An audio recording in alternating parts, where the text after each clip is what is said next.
Hammaga salom do'stlar. Hozir biz O'zbekistondagi eng arzon premium avtomobilni qanaqa premium haqida gapiryapsiz? Malibuga maksimum gabariti bilan o'xshasa bu mashina. Hozir hammasini ko'rib chiqamiz, lekin bundan oldin Uzcars'ga obuna bo'lib turing. Eksterioriga keladigan bo'lsak, yoki dizayni oldi ham, orqasi ham qanaqadir gumanoidlarga o'xshaydi. Asosan ham Irakes formasi. Nimaga kerak? Qo'shilaman, dizayni ja zo'r emas, lekin Honda avtobrendining konsepsiyasiga to'g'ri keladi.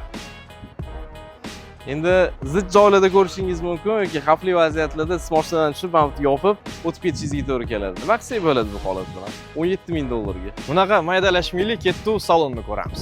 Avtomobilning salondagi qulayliklari juda ham ko'p, faqat haydovchiga emas, yo'lovchilarga.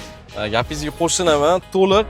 Chunki menda как passajirdan elektr regulirovka bor, sizda esa oddiy mexanический regulirovka. Bunaqa bo'lib yuraveramiz endi. Avtomobilda multirul, sensor displey, avtomat korobka, dvig'zonli klimat kontrol, orqa yo'lovchilarga ham klimat kontrol mavjud. Lekin Monzaga keladigan bo'lsak, Monzada bardachok bor va barcha funksiya aytib o'tganlaringiz hammasi Monzada mavjud. Orqa passajir uchun qanaqadir zerkalli obstanovka emasmi? Siz bu mashinani sotib olganingizdan keyin birinchi navbatda oila a'zolaringizni yoki yo'lovchilaringizni o'ylaysiz. Chunki to'liq komfort ular uchun yaratilgan. Misol uchun, mana shu mashinani xarid qilganingizdan so'ng sizga taksi sohasida premium tariflarga yo'l ochiladi. Endi salonida shuncha joy ekan, oldi passajirga shuncha joy ekan. Bagaj endi 100 talik Sparkdagi bo'lsa kerak. Yo'q, bagajga keladigan bo'lsak, bu yerda 433 litr hajm mavjud. Cobalt yoki Gentra olganingizdan keyin bu yerga metan qo'yasiz, bagaj sig'imi kichkinalashadi.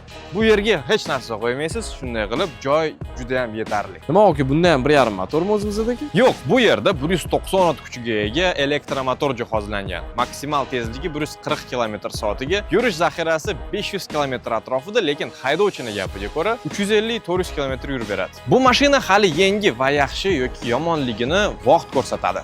Uzcars'ga obuna bo'ling va javoblaringizni izohlarda qoldiring. Soqqanliklarim ham chiqib qoldi mana.